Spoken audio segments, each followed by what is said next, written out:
Hello, Hello, everybody. Hello, Eleonora. How are you? I'm good. Thank you. How are you? I'm fine. I'm great. And well, for everybody who is looking, who is watching us live, this is our interview. And the star for today's show is Eleonora. She's the conference interpreter and translator, and she's going to be sharing with us all the secrets, the trade secrets, and more about her work. I am going to introduce her first. Eleonora is an Italian conference interpreter and translator.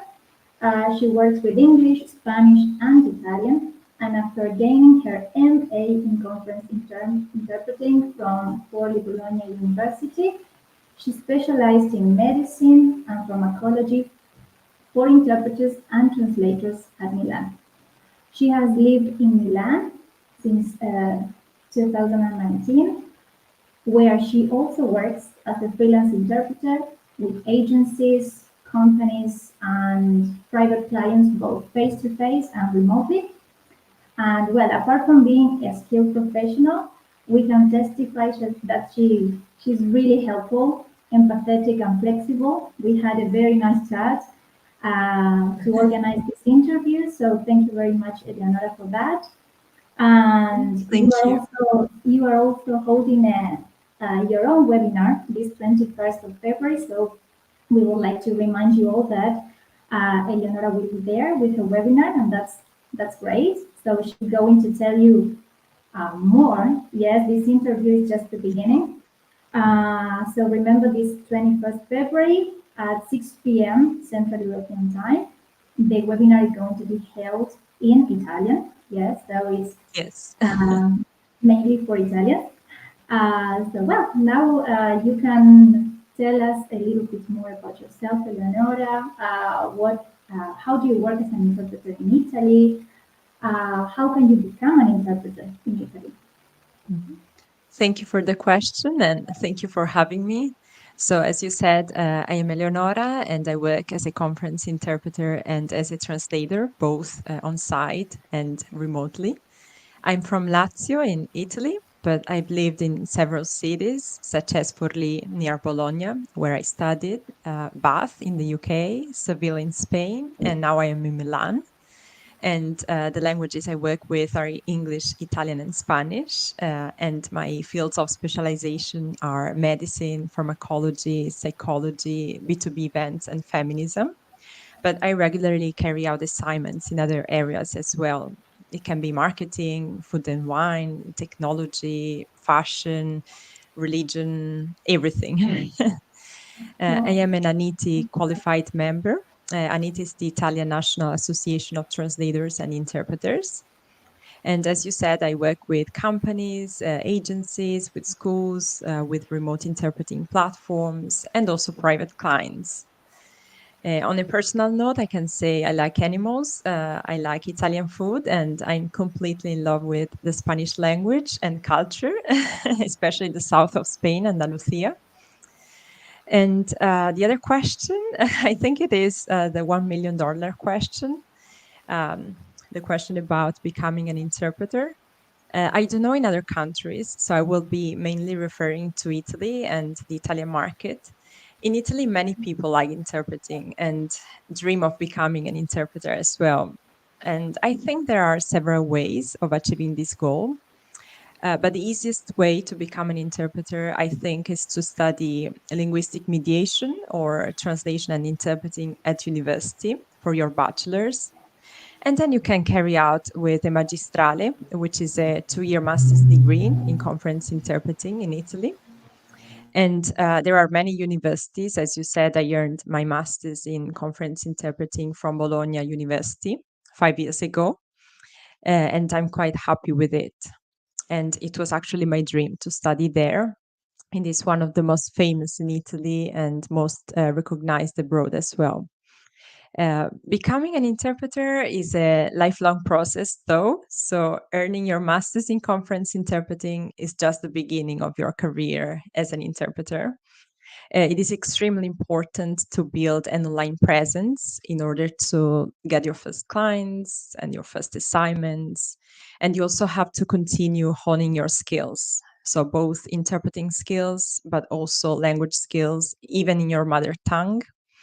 And so, you can either train with colleagues or on your own.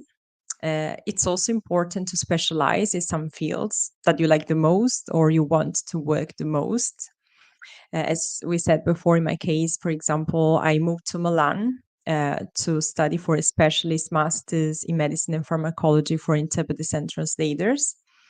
But apart from bigger courses, it's also important to regularly attend new smaller courses or webinars.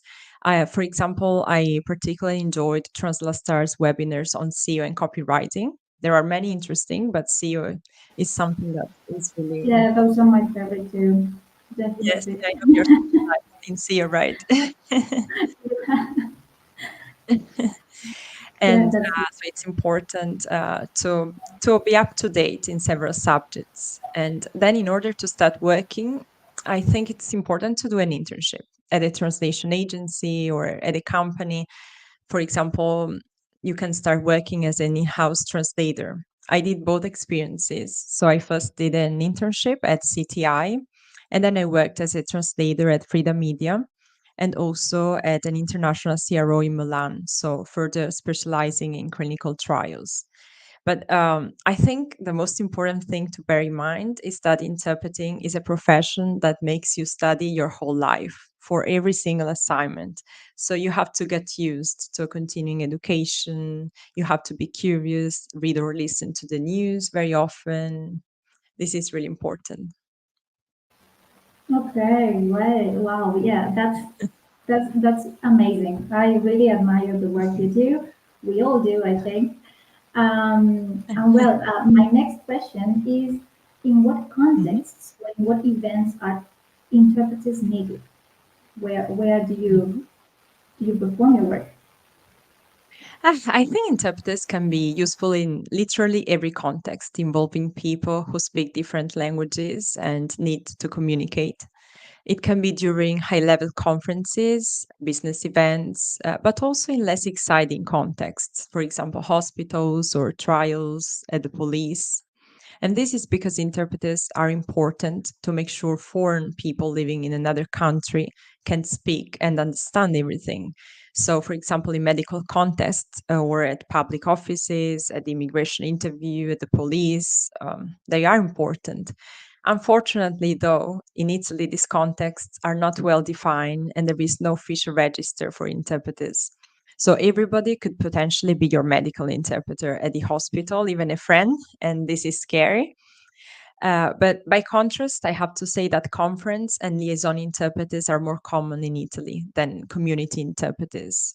So I mainly interpret at conferences, lectures, interviews, trade fairs and exhibitions, workshops, business meetings, film festivals, debates, weddings. So there are many contexts where we can be useful. Wow, well, that's a lot. Yeah. Okay, thank you very much for that one. And the following question we have is about the types of interpreting. If you can tell us a bit more about the different types of interpreting for those ones who want to pursue this interpreting career, and what are the most requested types of interpretation in the professional field in, well, in Italy in this case. Well, I mean, you're a translator, so probably you know some of the information I'm going to share, but maybe some students are listening to us, so it can be useful. Sure. There are several interpreting techniques. The most common ones are simultaneous, consecutive, liaison, and whispered. Fair B2B and business interpreting are subtypes of liaison interpreting. So you can both work face to face or remotely, as we said. Simultaneous interpreting is when you orally translate the speaker's words into the audience's language and then the audience's language into the speaker's language simultaneously, so at the same time. And this can happen from a booth at the venue of the event or remotely, but also using a Bidou system. That is a sort of radios and transmitters to avoid using expensive equipment. And also, you can move around while interpreting, for example, during a guided tour. Consecutive interpreting is when you help communicate people, foreign language speakers, by taking notes and then translating everything once the speaker has finished speaking. And it is the perfect format for interviews, debates, or workshops. And then we have liaison business interpreting. That is basically when the interpreter helps you communicate by translating what you say into their language and vice versa. And it is immediate. It's like a conversation. So it's important to use this technique for trade fairs, for example, business meetings, but also for doctor's appointments or meetings at a public services office. And then there is also whispered interpreting that is similar to simultaneous, but you do it very close to the person that has to receive the translation by literally whispering at their ear without using equipment. And it can be better than simultaneous interpreting when you only have one or two people because you don't have to pay for equipment. But it's also a bit strange when I have to do this with the person having someone else talking to their ear. You can stop them. So Right. uh, Yeah, of I course. um, the most requested types for me and in general in the Italian market are simultaneous and liaison, but sometimes you also get consecutive requests from time to time. And Yeah. RSI is something I also enjoy doing and I still do because it gives me the opportunity to interpret for people all over the world, even though after the pandemics it is not as common as it used to be. Okay. Thank you, Eleonora, for that. We also would like to know what is B2B, fair interpreting, and what are the most difficult aspects of working in this field? Any challenges you can mention would be useful. Mhm. So B2B and fair interpreting is a subtype of liaison interpreting, as I said, and it happens when you assist the participants of a trade fair, helping them communicate with foreign language speakers by translating what they say into their language and vice versa.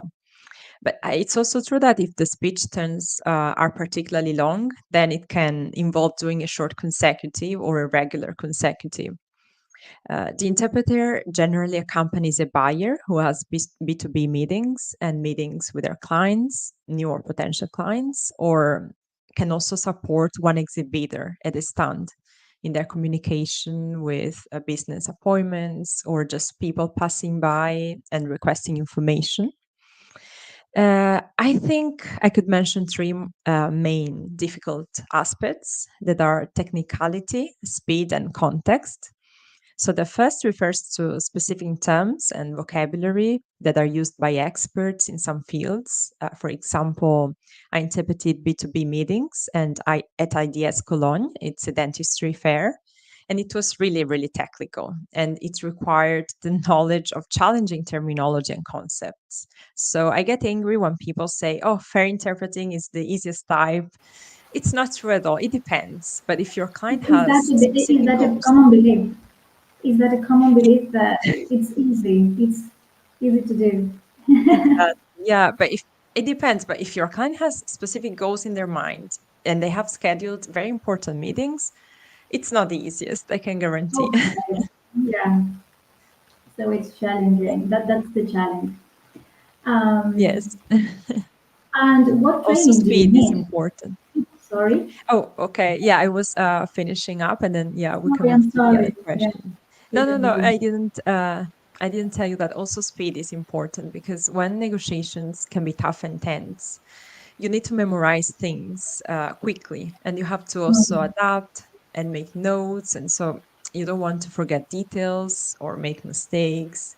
And then also context is challenging. So sometimes you have to interpret in very uncomfortable contexts. You have to be flexible while walking or standing on your feet for many hours, carrying objects around you, working for long hours. So fairs are really intense. This is why I always recommend comfortable shoes.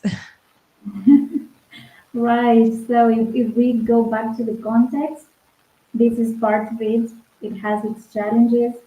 Um, well, you as an interpreter have to be prepared, and that's why our Yes. following question is, what training do you need to be an interpreter? Hmm. So, while to become a conference interpreter, you need to pursue a master's in interpreting, at least in my experience. Then there can be exceptions, but it's the most important way, I would say, to become a conference interpreter. To become a fair interpreter, it is not necessary. I think it is enough to pursue a bachelor's in language and cultural mediation or in interpreting and translating. But even a bachelor's in foreign languages and literatures could potentially be enough as long as your language skills are really high and you can complete that training with some liaison interpreting courses. I think there are a couple in Italy as well. I have colleagues who are translators and also good fair interpreters. But I think getting a master's in interpreting is a plus because you can learn how to take consecutive notes, you can be more reactive, and you will have more tools and strategies at hand. And it's also important to practice. So I recommend, as I said before, doing an internship at a translation agency, and then you can get some fair assignments with them. So the more you go to the fair and you practice, and the better you get, and the more confident you get as well. Yeah, practice. Practice makes perfect. That's right. Well, and then an extremely important topic of today, AI. So the question is, what do you think about it? What do you think about AI in the market, in the of AI interpreting? And what do you think if it will change the scene somehow, or are you seeing changes right now? Are you experiencing these changes in your work? Okay, first of all, I have to say I'm not an expert in AI, so I need to do some more research. I know you also have some webinars on TranslaStars, so I will have a look at those as well. I have to say, in general, I like technologies because they improve our lives. But it's also true right now, I don't like some uses of AI that I'm seeing around, like people trying not to make any effort or Yeah, using it to do their homework. So that is maybe not the best use. Um, I think it's possible it will impact our jobs as interpreters. So we'll have to perhaps use it, implement it. But it also depends on confidentiality and how it will develop. But I think fair interpreting will be the least impacted by AI. And the reason is because people go to the fair physically, sometimes also to avoid remote events. So, in an era where all information is on the internet, going to a place where the takes place or touching products with your hands, exchanging paper, business cards, shaking hands, they are all elements that mean face to face contact is still important to some people. So I think they won't be willing to use a robot or a device. In my job, AI hasn't impacted me so far.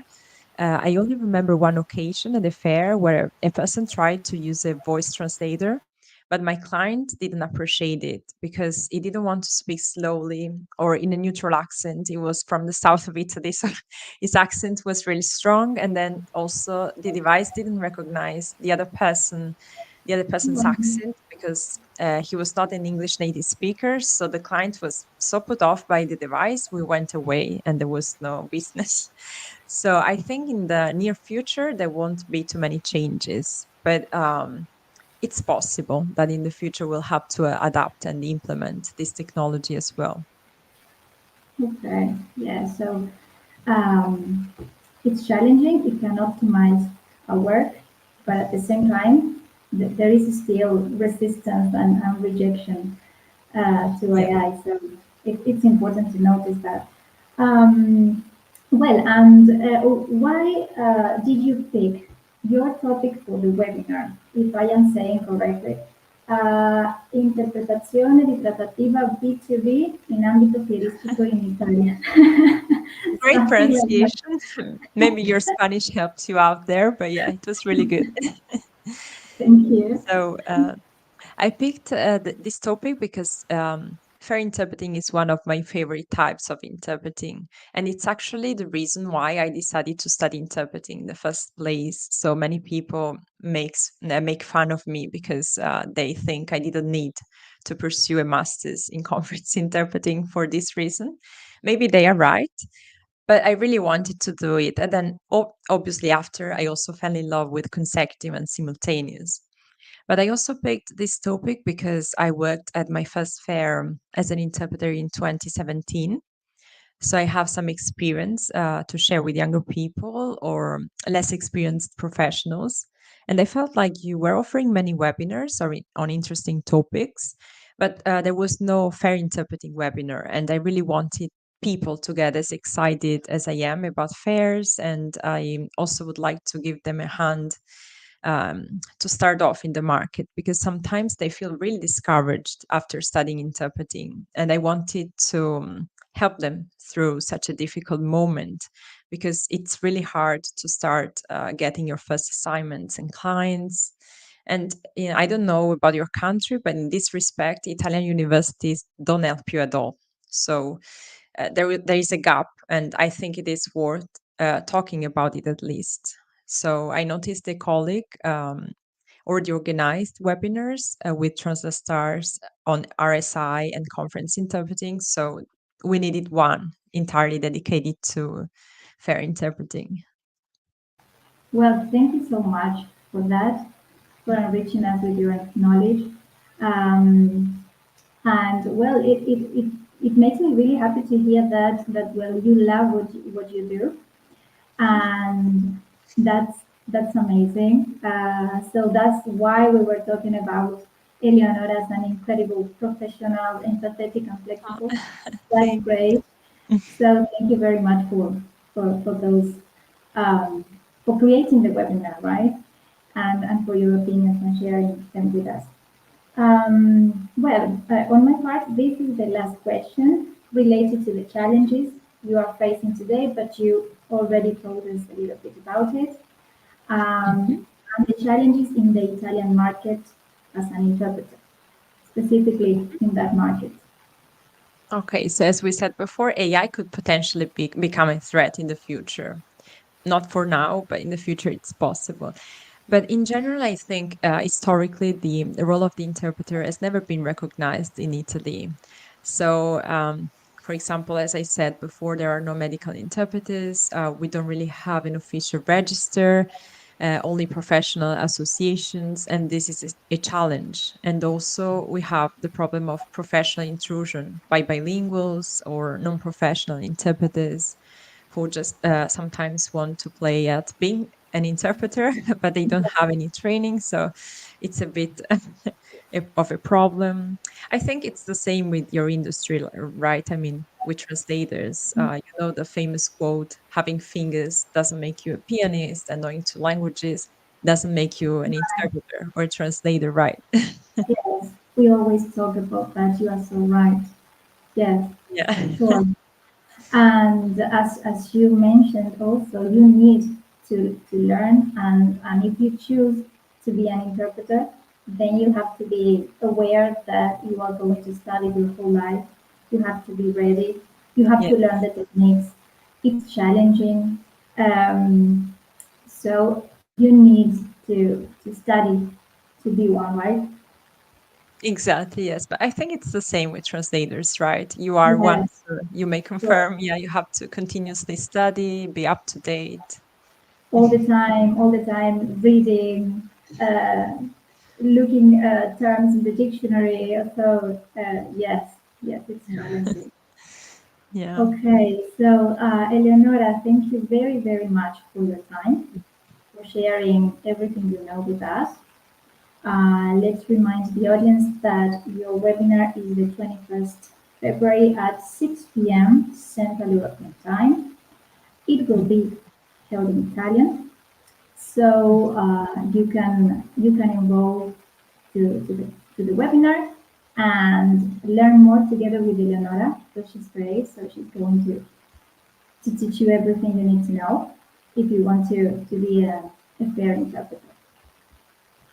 Mhm. I don't know if we have any questions. If we don't have any questions, I think we can finish the interview, but I definitely Yeah, if there are, I'm think happy to answer. Otherwise, also if people will watch this later, I can always yes, answer of as course. well. Yes, and you can leave us comments and questions, Yes, and I believe Eleonora will answer them gladly. So yes. you can do it later. All right. Thank you very much for your time, Eleonora. It's been a pleasure. Thank you. Thank you for the invitation, your time, and your patience as well. I know it was your first interview with TranslaStars, and you were really good at Oh, organizing it. yes. Forgot to mention that. But yes, I'm the new TranslaStars content manager. Hello, everybody. And with that, we say goodbye. Thank you very much, Eleonora. Thank you. See you Bye bye. soon. Bye, Bye bye. everybody. Bye.